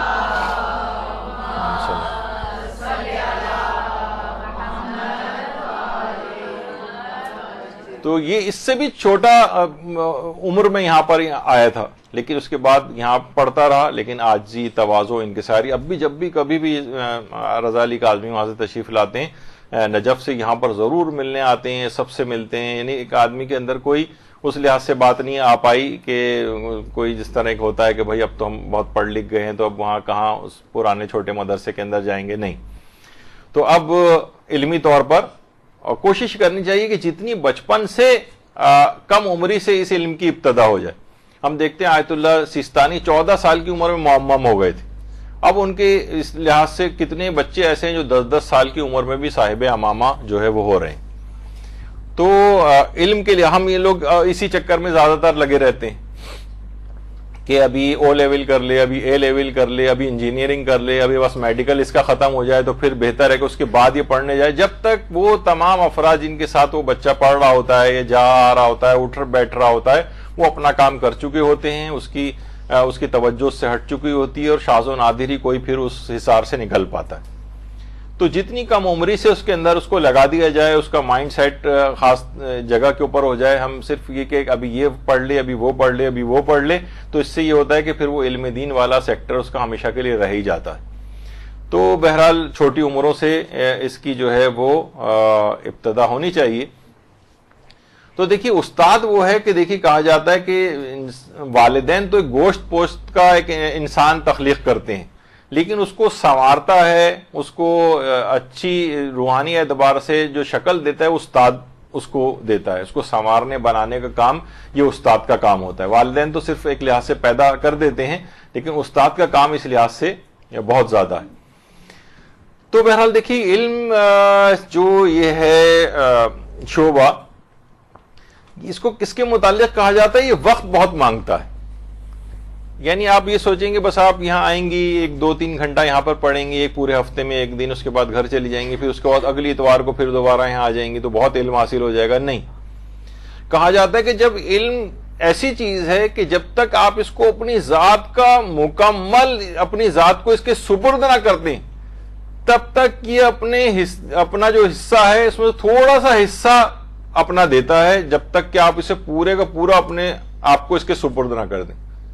پورے کا پورا علم پھر بھی نہیں ملتا ہے، یعنی پوری ذات کو اس کے سپرد کرنے کے بعد علم اپنا کچھ حصہ دیتا ہے. تو یہ ایک بڑی خصوصیت ہے. تو اس میں آپ کو وقت اپنے وقت کو بہت بچانا ہے. خواتین کے بھی ادوار سے، اور اب تو مرد حضرات بھی اس میں کم نہیں، اپنے وقت کو بہت ضائع کرتے ہیں، کل کرتے ہیں وقت کو مار دینا. ٹائم مینجمنٹ یہ آپ کو علی الخصوص سیکھنی ہے. کتنے دیکھیے ایسے حالات آتے ہیں، کئی دفعہ میں ان کا واقعہ، لیکن ہے بھی ایسا کہ علماء بھی بار بار ہی ان کا واقعہ بیان کرتے ہیں. امام خمینی فرماتے تھے کہ میرے استاد آیت اللہ شاہ آبادی جو ان کے برابر میں، آیت اللہ شاہ آبادی ہمیں واقعہ سناتے تھے. اور آیت اللہ شاہ آبادی کن کا واقعہ سناتے تھے؟ صاحب جواہر الکلام شیخ محمد حسن کا. یعنی اب پورا امام خمینی کہتے ہیں کہ میرے استاد آیت اللہ شاہ آبادی شیخ محمد حسن صاحب جواہر الکلام کی بات بتاتے تھے کہ ان کے جوان بیٹے کا انتقال ہو گیا تھا، شیخ محمد حسن کے جوان بیٹے کا انتقال ہو گیا اور کسی وجہ سے تدفین میں اگلے دن تک تاخیر ہو گئی۔ اچھا آپ دیکھیے، ایک حکم بھی ہے کہ میت کو اکیلا چھوڑنا مکروہ ہے۔ ہمارے ہاں تو اب یہ فیشن چل پڑا ہے کہ میت کو کسی بھی سرد خانے میں، کسی ریفریجریٹر وغیرہ کے اندر رکھوا دیا جائے جا کے، اس کے بعد سب گھروں کو جا کر سو جاتے ہیں۔ روایتوں میں بھی یہ بات آئی ہے کہ میت وحشت کرتی ہے، یعنی گھبراتی ہے اس سے، یعنی اس کے پاس کوئی نہ کوئی موجود ہو۔ تو صاحب جواہر الکلام گھر میں ہی میت رکھی ہوئی تھی، اسی کمرے کے اندر جا کر بیٹھ گئے، اور جو کتاب تالیف کر رہے تھے جواہر الکلام، بڑی معرکۃ الآراء کتاب ہے جواہر الکلام، یہ سب جلدیں ہیں اس کی جو آپ کو نظر آ رہی ہیں، اس زمانے میں جواہر الکلام کی تالیف کر رہے تھے، تو کہنے ہیں پوری رات وہاں بیٹھ کر اپنے بیٹے کے جنازے کے پاس بیٹھ کر جواہر الکلام لکھتے رہے پوری رات، کیونکہ اس کو اکیلا چھوڑنا بھی میت کو مکروہ ہوتا ہے، تو کسی اور جگہ نہیں، تو وہیں بیٹھ کے انہوں نے جواہر الکلام کو آگے بڑھایا۔ تو امام خمینی اپنی تقریروں کے اندر اکثر اس واقعے کو سناتے تھے صاحب جواہر کی، اور وہ تاکید کرتے تھے طالب علموں کو بھی اور علماء کو بھی کہ دیکھو اس واقعے سے سبق حاصل کرو اور خوب محنت کرو اور اپنے وقت کو ضائع نہ کرو، بلکہ اپنے اوقات کار کی صحیح تقسیم کرو، جو روزانہ کی تم نے اپنے معمولات سیٹ کر رکھے ہیں، کس وقت کیا کرنا ہے کیا نہیں کرنا ہے، اور ایک معمولات زندگی ہوتے ہیں، کب کتنا پڑھنا ہے کتنا لکھنا ہے، نامساعد حالات بھی ہو جائیں، اس سے زیادہ نامساعد حالات کون سے ہوں گے کہ گھر میں جوان بیٹے کا جنازہ رکھا ہوا ہے، لیکن اس کے باوجود بھی تعلیم کے سلسلے کو، اور وہ جو تالیف کا جو ایک سلسلہ تھا اور علم دین کی خدمت کا ایک تبلیغات کا جو ایک سلسلہ تھا، وہ اس دن بھی منقطع نہیں ہوا۔ چلیں اتنی ایکسٹریم تو یہ آپ کو بات لگ رہی ہوگی، لیکن اپنے مطابق ان معمولات جو آپ کی جو زندگی آپ گزار رہے ہیں روزانہ کی، اس میں تو اس طرح کا ٹائم مینجمنٹ ہونا چاہیے کہ آپ روزانہ کتنا آپ کو پڑھنا ہے، کتنا لکھنا ہے، کتنی کس چیز کی تیاری کرنی ہے، یہ تاکہ ورنہ اگر وقت ایسی ضائع ٹی وی کے ڈرامے دیکھے جا رہے ہیں گھنٹوں گھنٹوں بیٹھ کے، اور فضول ٹاک شوز دیکھے جا رہے ہیں، بلکہ مرد حضرات بھی فضول کون بیمار ہے کون بیمار نہیں ہے، کون سی عدالت کے ساتھ کس کو کیا ملا کیا نہیں، گھنٹوں کے بیٹھے پروگرام دیکھ رہے ہیں، ایک کے بعد ایک کے بعد ایک کے بعد ایک، ٹاک شوز وہ کبھی ختم ہونے میں نہیں آتے اور سب کا تقریباً ایک ہی عنوان ہوتا ہے۔ تو اس میں وقت اپنے ضائع کرنا اور ضائع لگانا، وقت کو مسلسل ضائع کرنا، تو خواہ کتنے ہی نامساعد حالات ہو جائیں، ہم دیکھتے ہیں علماء کی اس سیرت کے اندر کہ جناب ٹانگوں میں فریکچر بھی ہو گیا ہے، لیکن تب بھی جو ہے اگر مدرسے نہیں جا پا رہے تو مثلا طالب علموں کو اپنے گھر بلا لیا، وہیں پہ بیٹھ کر ان کو جو ہے وہ تعلیم جو ہے وہ دے رہے ہیں۔ مجھے یاد آتا ہے اپنا ابتدائی دور بھی کہ جس زمانے میں کراچی میں شدید ہنگامے ہوتے تھے اور کرفیو لگا کرتے تھے، تو ہم کرفیو کے ٹائمنگز میں جس وقت کرفیو کھلتا تھا، مشکل سے 2 گھنٹے یا 3 گھنٹے کا کوئی ٹائم ہوتا تھا جس میں کرفیو کھلتا تھا، تو اس میں سولجر بازار میں ہمارا مولانا صادق حسن قبلہ جو ہمارے استاد تھے، ان کی کلاس باقاعدہ ہوتی تھی، ان کرفیو ٹائمنگز میں بس میں بیٹھ کے بمشکل وہاں پہنچتے تھے اور اس کے بعد کر کے وہاں سے فوراً نکلنا ہوتا تھا کیونکہ کرفیو بند ہونے کا وقت ہو رہا ہوتا تھا۔ آج بھی مجھے وہ زمانہ یعنی یاد آتا ہے، تو ایک سنہری دنوں کے طور پر یعنی اس میں جو ایک لذت محسوس ہوتی ہے۔ تو یعنی نامساعد حالات ہیں، ہنگامے ہو رہے ہیں، گولیاں چل رہی ہیں، کرفیو لگا ہوا ہے، کرفیو کھل رہا ہے، اس میں جو پڑھائی اب ہر چیز جو ہے سہولیات میسر ہو گئی ہیں، پہلے کی نسبت امن بھی قائم ہو گیا، لیکن تب بھی مثلا اگر کوئی پڑھ کے نہیں دے رہا ہے تو پھر تو اس پہ افسوس ہی کیا جائے گا نا۔ یعنی بہرحال اپنے وقت کو اسی طور پر انسان کو لگانا چاہیے کہ ٹائم کو کیسے مینج کریں، چاہے ایسے حالات ہی کیوں نہ ہو جائیں۔ تو اسی طریقے سے مثلا آیت اللہ شب زندہ دار ہیں، یہ کہتے ہیں کہ یعنی میں کیسے ہی حالات کیوں نہ ہوں، روزانہ میں سونے سے پہلے احکامات کا ایک ورقہ ضرور پڑھتا ہوں۔ مثلا توضیح المسائل ہے، یہ تو خیر خود ہی بھی مجتہد ہیں، لیکن احکامات یعنی فقہی مسائل کا ایک صفحہ میں روزانہ تلاوت، یعنی دن میں اور تمام مصروفیات کے علاوہ، یعنی جس وقت سونے لگتا ہوں تو سونے سے پہلے احکام کا ایک صفحہ ضرور پڑھتا ہوں، اس میں کبھی ناغہ نہیں ہوتا چاہے کیسے ہی حالات کیوں نہ ہو جائیں۔ تو پھر دیکھیے پھر انسان کا یہی ہے کہ جب ٹائم کو ایسے مینج کرے گا، اپنے زندگی کے اس کو ایسا مینج کیا جائے گا، اوقات کار کی تقسیم اس وہ بابرکت بنائی جائے گی، تو پھر اس میں ایک نورانیت پیدا ہوگی۔ کہا جاتا ہے نا کہ دو چیزوں کا طالب علم کے لیے ضیاع جو ہے سب سے زیادہ ہے. ایک ہے وقت کا ضیاع. لمبی لمبی آرزوئیں جو ہے نا یہ وقت کا ضیاع کرواتی. بہت ابھی یہ اور وہ روزانہ کے پروگرامز اور یہ کپڑے لینے ہیں تو بازار جانا ہے تو سلنے دینا ہے تو درزیوں کے چکر, یہ جو ہے یہ آپ کے وقت کو کل کرتے ہیں. اور دوسرا ہے دل کا ضیاع. آخرت پر دنیا کو مقدم کرنا یہ کہا جاتا ہے دل کا ضیاع ہے. یعنی ہر وقت بس دنیاوی خواہشات یہ بس اس میں انسان لگا رہے. تو علماء ایک چیز اور بھی فرماتے ہیں کہ دیکھیے علم جو ایک نور ہے نا, تو یہ نورانیت یہ دائمی ہونی چاہیے. تو کوشش کریں ساری زندگی طالب علم رہیں, کبھی یہ سلسلہ منقطع نہ ہو, آپ کبھی فارغ التحصیل نہ ہو. جیسے علماء باقاعدہ دعا دیتے ہیں جب زیارات حج یا عمرے کے اوپر جو ہے لے کر جاتے ہیں, حج ختم ہو جاتا ہے یا احرام لوگوں کا اترتا ہے, تو وہ کہتے ہیں کہ آپ کا یہ ظاہری احرام تو اتر گیا, لیکن ہماری دعا ہے کہ آپ کا باطنی احرام کبھی نہ اترے. باطنی احرام یعنی اب کہ میں یہ نہیں کروں گا, یہ نہیں کروں گا, یہ نہیں کروں گا, یہ نہیں کروں گا. ایک تو ظاہری احرام کی جو حالت ہوتی ہے کہ یہ نہیں کر سکتے اور بال نہیں توڑ سکتے اور تیل نہیں لگا سکتے اور خوشبو کا استعمال نہیں کر سکتے اور جدال اور جھوٹ اور فیسق اور اس تمام چیزیں اس کے اندر آتی ہیں. تو کچھ ظاہری چیزوں کی پابندی ہے, اور ایک ہے آپ اس احرام سے جو یعنی انسان کی روح کو بھی پابند احرام ہو جانا چاہیے, لیکن وہ احرام کبھی نہ اترے. یہ نہیں کہ اس احترام کے بعد تو خوشبو حلال ہو جاتی ہے اور بہت جسم سے بال بھی توڑ سکتے ہیں اور بہت ساری چیزیں حلال ہو جاتی ہیں, لیکن یہ احرام کبھی نہ ہوتے. تو اسی طرح علماء اس کی بھی دعا دیتے ہیں کبھی فارغ التحصیل نہ ہو. تو بہت سی طالبات ہماری ایسی ہیں جو مدرسے کو شاید یہ 19واں سال یہ سیشن ہے جو چل رہا ہے, تو شروع سے جو آئی تھی تو کچھ طالبات ابھی تک وہ آ رہی ہیں, پہلے پڑھتی تھیں اب پڑھاتی بھی ہیں ماشاءاللہ. تو یہ سلسلہ کبھی رکنا نہیں چاہیے. اور کہا جاتا ہے کہ جب بھی شادی شدہ آدمی کے متعلق یہ بات کہی جاتی کہ وہ ہمیشہ طالب علم رہتا ہے. بیوی کو لگتا ہے کہ ماں سکھا رہی ہے اور ماں ہی سمجھ رہی ہوتی کہ بیوی اس کو سکھا رہی ہے اور پڑھا رہی ہے, تو اس طرح ہی بیچارہ ساری زندگی پڑھتا ہی رہتا ہے, یہ کبھی ریٹائر نہیں ہوتا پڑھائی سے, تو اس کو طالب علم سمجھا جائے گا. یہ تو خیر ایک مذاق کی بات بیچ میں آ گئی تھی. تو طالب علم جب آیت اللہ وحید خراسانی کے پاس, اچھا ایک طریقہ کار بھی ہے کہ جب اپنے وطن جا رہے ہوتے ہیں تو خدا حافظی کے لیے آتے ہیں, تو آیت اللہ وحید خراسانی سے کچھ طالب علم ملنے کے لیے گئے.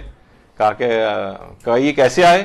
کہا کہ آغا فارغ التحصیل ہو گئے ہیں, آپ سے ملاقات کے لیے آئے تھے. تو آیت اللہ وحید خراسانی مسکرائے, کہا کہ بہت مبارک ہو کہ ماشاءاللہ اتنی کم عمری میں آپ فارغ التحصیل ہو گئے, میں 100 سال کے قریب ہو گیا اور ابھی تک فارغ التحصیل نہیں ہو سکا.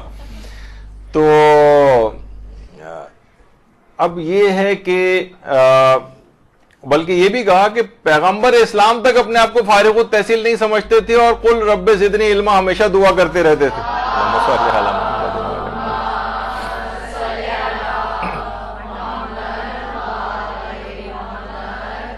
یہاں خواتین ہیں کہ بس ادھر رشتہ طے ہوا اور فارغ التحصیل ہو گئیں مدرسے سے, یہاں شادی ہوئی اور فارغ التحصیل ہو گئیں, اور اسکول اور کالج یا یونیورسٹی میں کسی جگہ ایڈمیشن ہو گیا تو بس مدرسے کو خیر آباد کہہ دیا, اور کسی کے یہاں اولاد پیدا ہو گئی تو بس اب ساری زندگی کے لیے تعلیم کا سلسلہ رک گیا. یہ نہیں ہونا چاہیے. علم چاہے مدرسہ ہو سکتا ہے کسی وجہ سے آپ منقطع بھی ہو جائے سلسلہ,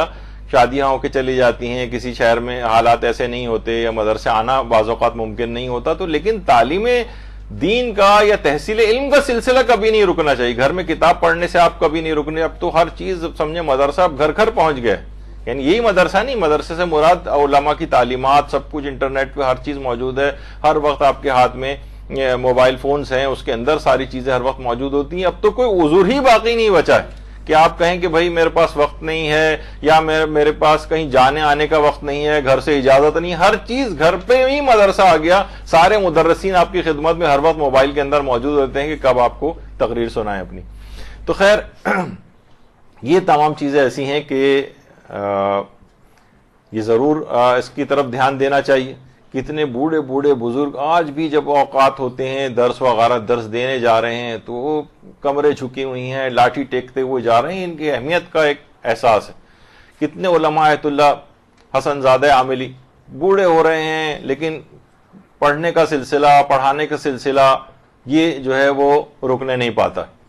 تو کوشش کریں ایک تو علم کے ساتھ، دیکھیں ہم کیونکہ بات کر رہے ہیں کہ علم میں نورانیت کیسے پیدا کریں، تو ہمیشہ علم کے ساتھ جب عمل ساتھ میں لگتا ہے نا تب نورانیت پیدا ہوتی.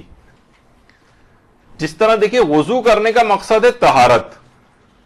طہارت کو حاصل کرنا. آپ وضو کیوں کرتی ہیں؟ تاکہ پاک و پاکیزہ ہو جائے، طہارت حاصل ہو جائے. اسی طرح علم کا مقصد ہے عمل کریں. علم کا اس کے علاوہ کوئی اور کام ہی نہیں ہے، ورنہ کیا یعنی صرف ایک آ گیا چند الفاظ آپ کو ازبر ہو گئے، لیکن عمل اگر کچھ نہیں ہے تو وہ علم بے فائدہ ہے، بلکہ شاید عذاب بن جائے وہ علم. تو کوشش یہ کریں کہ اس علم کے اوپر زیادہ سے زیادہ عمل کریں. عبداللہ ابن عباس فرماتے ہیں جو پیغمبر کے صحابی تھے کہ بعض مخلص اصحاب ایسے ہوتے تھے کہ وہ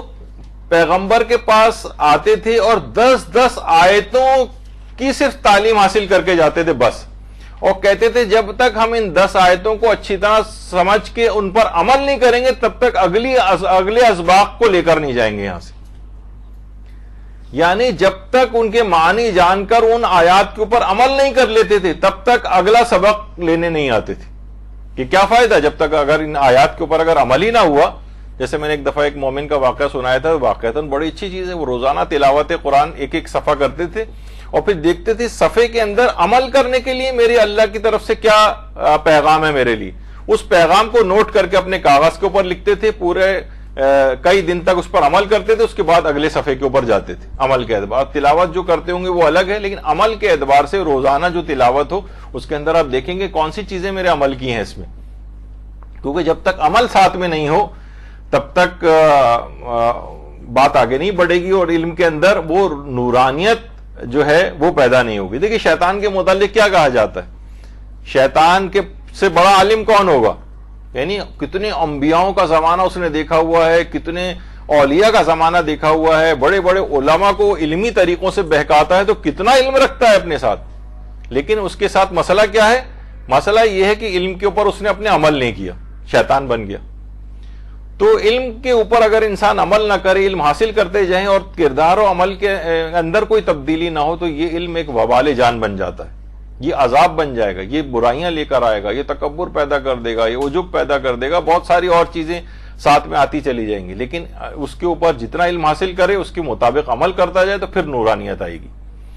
تو یہ بہت اہم چیز ہے. جبھی حضرت امیر المومنین علیہ الصلوۃ والسلام ایک جملہ فرماتے تھے،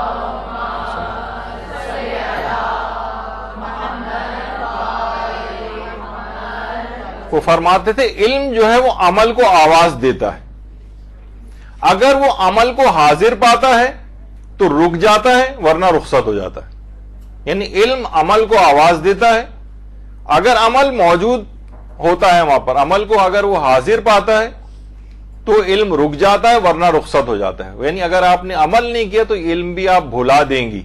یہ ضائع ہو جائے گا. ساری زندگی کی جتنی محنتیں وہ بھی سب ضائع ہو جاتی ہیں. کتنا تحصیل علم میں آدمی وقت لگاتا ہے لیکن اس کے مطابق عمل نہیں کرتا جائے گا تو فراموشی اور نسیان بڑھتا جائے گا، وہ علم سب غائب ہو جائے گا. عمل کرتے جائیں گے تو وہ اس کے اندر ایک نورانیت ہوگی اور وہ اندر اپنی جڑیں مضبوط کرے گا. اور علم میں ایک اور بات بھی یہ ہے کہ عیش پرستی سے انسان اپنے آپ کو، جتنے عیش و عشرت، تن آسانی، سہولیات، اس کی تلاش میں رہے گا. یعنی حقیقتاً ہم دیکھتے ہیں کبھی جیسے زیارات یا حج وغیرہ کا سلسلہ بھی ہوتا ہے تو اکثر جو ہمارے گروپ کے جو عالم دین ہوتے ہیں ان سے میں ذکر کرتا ہوں کہ جو پہلے جو حج ہوا کرتے تھے جس میں ہم جاتے، جس میں سہولیات بہت کم ہوتی تھیں، جس میں بہت دور دور رہائش گاہیں ہوتی تھیں، ایک ایک کمرے کے اندر 15 20 آدمی رہتے تھے، وہ ہمیں روحانی اعتبار سے ان حجوں کے اندر زیادہ اب تک یاد آتے ہیں کہ ان کے اندر روحانیت زیادہ تھی. اب بڑے بڑے 5 اسٹار اور 7 اسٹار ہوٹلز کے اندر ٹھہرنا اور ایئر کنڈیشن بسوں کے اندر سفر، اس میں بسوں میں چھتوں پہ بیٹھ کے جا رہے ہیں، لٹک کے جا رہے ہیں، اور کس طرح سے وہ اس کے اندر تو علم جو کے ساتھ بھی یہ مسئلہ ہے کہ عیش کوشی، یہ تو ایک ایسی سمبولک ایک آپ کے سامنے ایک تصویر جو جس کو کہا جاتا ہے کہ حکونا مٹاٹا لائف سٹائل جو کہلاتا ہے. یعنی ہر بس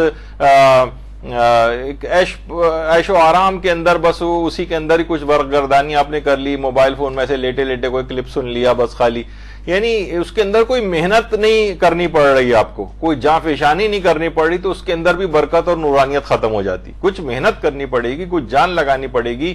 نامساعد حالات برداشت کرنے پڑیں گے. یہاں ہر وقت اگر انسان اس کوشش میں رہے کہ بس مجھے ایئر کنڈیشنڈ اور جناب بہترین جو ہے وہ ایٹماسفیئر اس کا چاہیے پڑھنے کے لیے, تو اس میں کوئی خاص ایسی پڑھائی نہیں ہوتی جب تک کہ مشقت میں انسان نہ پڑھے. بلکہ میں اکثر وہ سناتا بھی ہوں, یہاں پہ ایک مدرسہ کھل بھی چکا ہے یہاں, ابھی تو نہیں, خیر کافی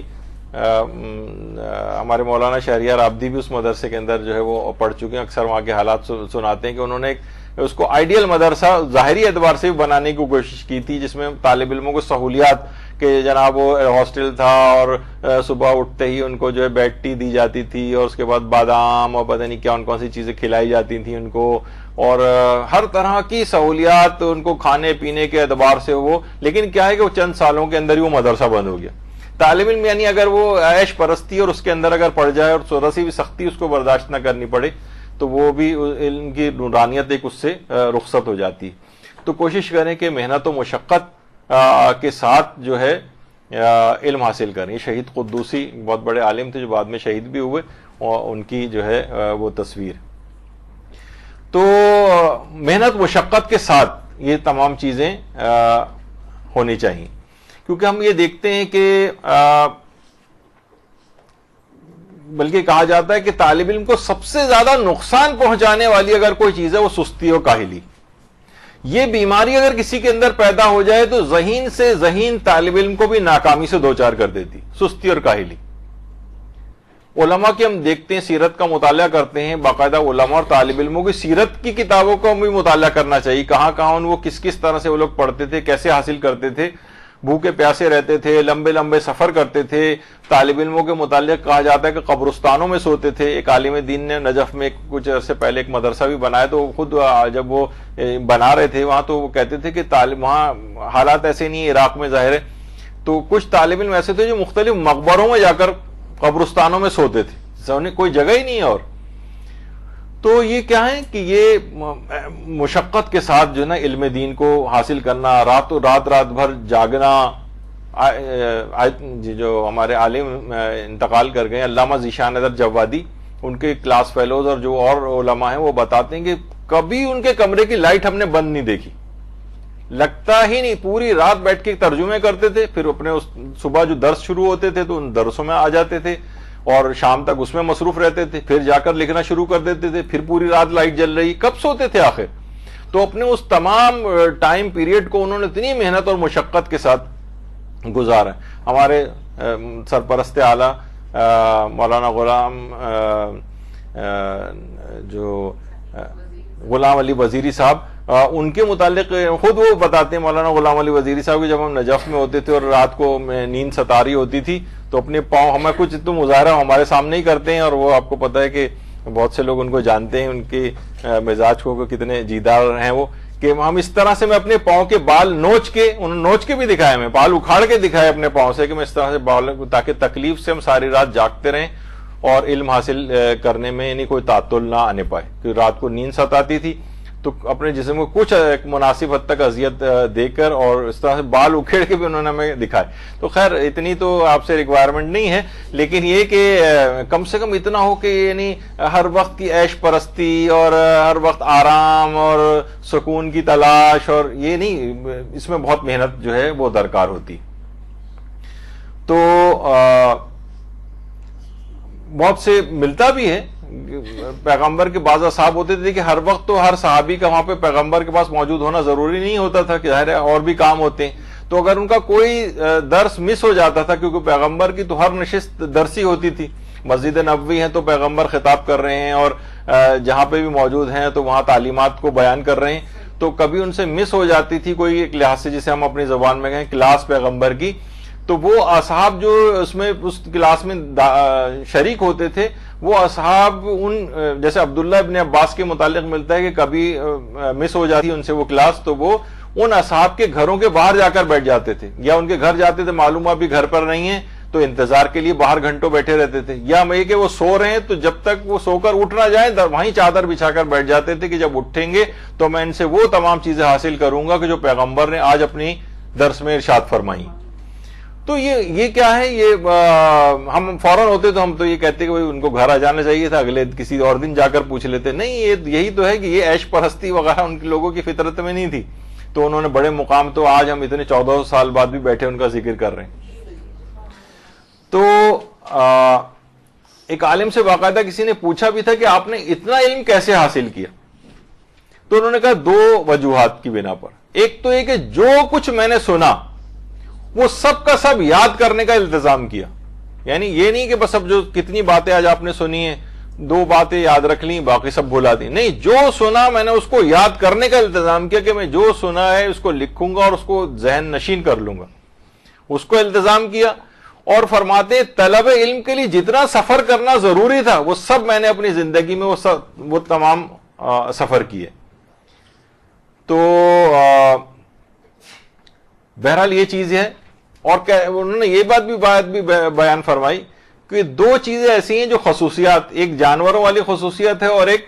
جمادات والی خصوصیت ہے، وہ میں نے اپنے اندر حاصل کی۔ ایک تو خصوصیت یہ ہے کہ صبح سویرے اٹھنا، پرندوں کی مانند صبح سویرے اٹھنا، یہ ایک ایسی عادت ہے جو تقریباً ناممکن ہوتی جا رہی ہے لوگوں کے لیے۔ ساری رات جاگتے ہیں اور پھر اس کے بعد پھر صبح کو پڑھ کر سو جاتے ہیں اور پھر دوپہر تک سوتے رہتے ہیں پڑے ہوئے۔ تو یہ سحر خیزی ہے، اس سے علم حاصل ہوتا ہے، اس میں ایک نورانیت ہے، ایک برکت ہے سحر میں۔ اور سحر خیزی سے مراد سورج نکلنے کے بعد کا ٹائم نہیں ہے، اصل سحر خیزی ہے نماز فجر سے 2 گھنٹے پہلے کا ٹائم، 2 گھنٹے پہلے، یعنی مقصد ہے کہ اس سے پہلے آپ اٹھیں، نماز شب پڑھیں، نافلہ فجر پڑھیں، تلاوت قرآن کریں، یہاں تک کہ فجر وغیرہ کا وقت آ جائے۔ چلے اتنا نہ ہو تو کم سے کم فجر کو ہی اول وقت پہ انسان پڑھے اور اس کے بعد جب تک سورج نکل نہ جائے تب تک تعقیبات اور دعائیں، یا مثلا اگر علم دین بھی حاصل کر رہا ہے تو وہ سب سے بیسٹ ٹائم ہے۔ وہ کہا جاتا ہے نا رزق کے تقسیم ہونے کا، تو ہر قسم کا رزق اس وقت تقسیم ہو رہا ہوتا ہے، علم کا رزق بھی تقسیم ہو رہا ہوتا ہے، نورانیت کا رزق بھی تقسیم ہو رہا ہوتا ہے، ہر کچھ دنیاوی رزق بھی تقسیم ہو رہا ہوتا ہے۔ جو اس وقت سوتا ہے وہ کھوتا ہے۔ تو بہرحال جو ایک تو انہوں نے کہا کہ جانوروں والی خصوصیت کیا، پرندے وہ الگ صبح اٹھتے ہیں، یہ میں نے ان سے سیکھا، اس سے میرے اندر یہ پیدا ہوئی۔ اور دوسری چیز انہوں نے کہی، دوسری چیز یہ ہے کہ جمادات، پتھر ہے جیسے، آسائشوں پر میں نے جمادات کی طرح صبر کیا، یعنی آپ نے دیکھا نا پتھر کچھ نہ دو تب بھی خاموش پڑا رہتا ہے، کسی سے کوئی شکایت نہیں کرتا۔ تو کوئی آسائش نہیں بھی ملے تو پتھر کی طرح سے پڑے ہوئے کیا فرق پڑتا ہے، نہیں ملی تو نہیں ملی، تڑپے نہیں جا رہے ہیں اس کے لیے، مچلے نہیں جا رہے ہیں، شکایتیں پوری دنیا میں کرتے نہیں پھر رہے ہیں لوگوں سے کہ ہمیں فلاں چیز نہیں ملی اور فلاں چیز نہیں ملی۔ یہ چیزیں 2 چیزیں میں نے سیکھی، کہ جانوروں والی چیز سیکھی کہ الگ صبح اٹھوں، اور جمادات کی طرح سے آسائشوں پر صبر کرنا سیکھا، یعنی کوئی خواہشیں نہیں ملی تو کوئی بات نہیں، ایسے ہی اس سے گزارا کر لیا اور کسی سے کوئی حرف شکایت زبان پر نہ لائے۔ ان 2 چیزوں سے جب آری ہو گئے تو پھر ہمارے پاس بہت وقت بھی بچ جاتا ہے۔ صبح سویرے اٹھیں، آپ کے پاس اتنا وقت ہوگا دن کاٹے نہیں کٹے گا آپ کو۔ جب اٹھیں گے 12-1-2 بجے سو کے تو 3 گھنٹے بعد تو غروب ہونے کا ٹائم ہو جائے گا سورج کے، تو پورا دن تو نکل گیا اس میں۔ تو یہ ایک چیز ہے، لیکن یہ کہ ابھی چیزیں تو اس کے اندر کافی ساری اور موجود تھیں، نورانیت علم کیسے پیدا کریں۔ تو لیکن یہ ہے کہ کیونکہ ابھی اگلا لیکچر بھی بہت اہم ہونا ہے، سر وسیم امام آپ کے جو ہے وہ لیکچر لیں گے، تو کوشش یہ کریں گے کہ انشاءاللہ جو اگلی کلاس ہوگی اس میں باقی ماندہ گفتگو کو مکمل کر لیا جائے۔ اور پھر ان تمام چیز آپ نے دیکھا کہ اس سے پہلے جو تلاوت قرآن کے حوالے سے جو خاص سورہ میں نے بتائے ہیں، ان کی پابندی کے ساتھ ان پر اگر آپ عمل کرنا شروع کریں تو آپ خود دیکھیں گے کتنی تیز رفتاری کے ساتھ اس سفر کو واقعتاً نورانیت میں تبدیل آپ کر سکیں گے۔ کیونکہ دیکھیے بہرحال یہ ہوتا ہے کہ انسان علم تو حاصل کرتا جاتا ہے، لیکن اس کے وہ ثمرات اس کو نہیں مل پاتے ہیں کہ جو کہ اس علم کے نتیجے میں اس کو حاصل ہونے چاہیے۔ تو نورانیت علم پیدا کرنا ایک بہت ضروری چیز ہے۔ اگر علم کے ساتھ نورانیت نہیں ہے تو یہ ایک، میں نے اس سے پہلے جو جملہ استعمال کیا کہ وبال جان بن جائے گا، یہ ایک عذاب بن جائے گا، یہ اپنے ساتھ برائیاں اور خامیاں لے کر آئے گا اس سے کہیں بہتر وہ شاید جہالت ہوتی کہ اس کے کچھ بچت کا امکان ہوتا، لیکن اس میں تو علم حاصل کرنے کے بعد آپ نے بے عملوں والا کام کر کے ان سے بھی بدتر ہو گئے، جاہلوں سے بھی. تو اس وجہ سے اس نورانیت کو حاصل کرنا بہت ضروری ہے. اس کے کچھ اعمال اور ہیں جو انشاءاللہ اگلی نشست میں ہم بیان کریں گے. وصلی اللہ علی محمد وآلہ الطیبین الطاہرین.